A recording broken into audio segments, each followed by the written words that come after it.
মিষ্টি তো আমরা অনেকে অনেক রকমভাবেই খেয়েছি, তবে এইভাবে যদি একবার পটলের মিষ্টি বাড়িতে বানিয়ে খাও তাহলে তো জমেই যাবে।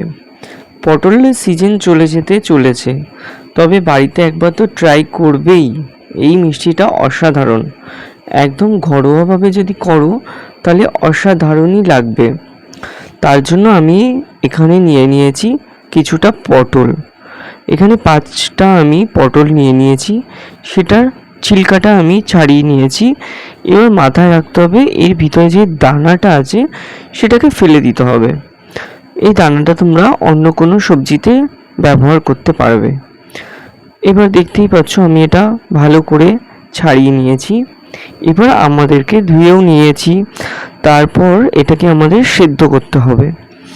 এখানে আমি জল গরম করে নিচ্ছি এবং এই পটলটাকে একটু সেদ্ধ হতে টাইম দিতে হবে। মিনিমাম 2 থেকে 3 মিনিট আমাদেরকে পটলটাকে সেদ্ধ করে নিতে হবে। আমি এখানে ঢাকা দিয়ে নিয়েছি, দেখতেই পাচ্ছ সেদ্ধ হয়ে গেছে। তারপরে আমি এটা তুলে নিচ্ছি। পটলটা তুলে নেওয়ার পরে দেখেছো কীভাবে জলটা ঝরিয়ে নিতে হবে। এইভাবে যদি জলটা ঝরিয়ে নাও তাহলে কিন্তু পটলটা খেতে অত্যন্ত সুস্বাদু হবে। তারপর আমি কড়াইতে আবারও জল দিয়ে দিলাম। এবার এখানে আমি কালারের জন্য একটু ফুড কালার ব্যবহার করেছি। তোমরা এখানে ফুড কালার ইউজ করতেও পারো, নাও করতে পারো। আমি এখানে চিনি নিয়ে নিয়েছি, 1 চামচ চিনি দিয়েছি। তার থেকে একটু বেশি আমি কড়াইতে আগে থেকে অলরেডি দিয়ে ফেলেছি।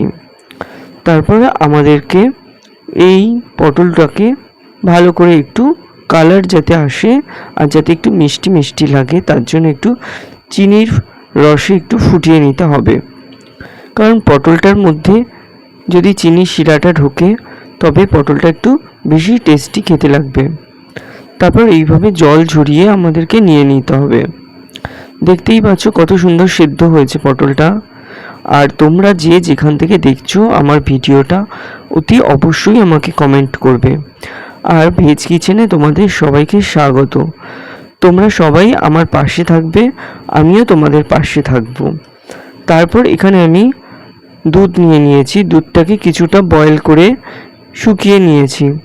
তারপর এখানে আমি একটা গুঁড়ো দুধের প্যাকেট দিয়ে দিলাম।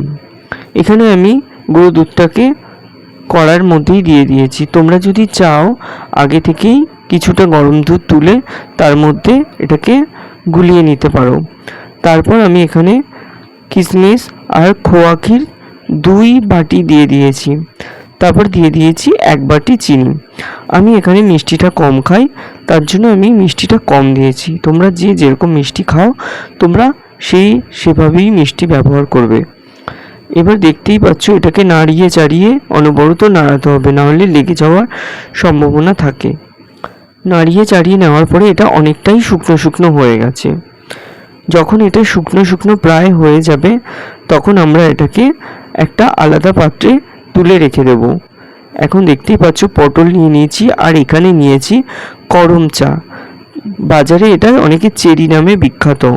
এই যে দেখছো আমি পুরো অংশটা তুলে নিয়েছিলাম সাদা, যেটাকে আমি এতক্ষণ ধরে ঠান্ডা করলাম। তারপর এটা একটু ঠান্ডা হওয়ার পরে এরকম পটলের মাঝখানে দিয়ে দিতে হবে। যেই দুধ দিয়ে খোয়া দিয়ে যেটা আমি তৈরি করেছি সেটা পটলের মাঝখানে দিয়ে দিতে হবে। দেখতেই পাচ্ছ কত সুন্দর লাগছে। তারপর এখানে আমি এই চেরি বলতে পারো বা করম চা বলতে পারো, এটাকে দিয়ে দেওয়া হয়েছে। এইভাবে বাড়িতে বানিয়ে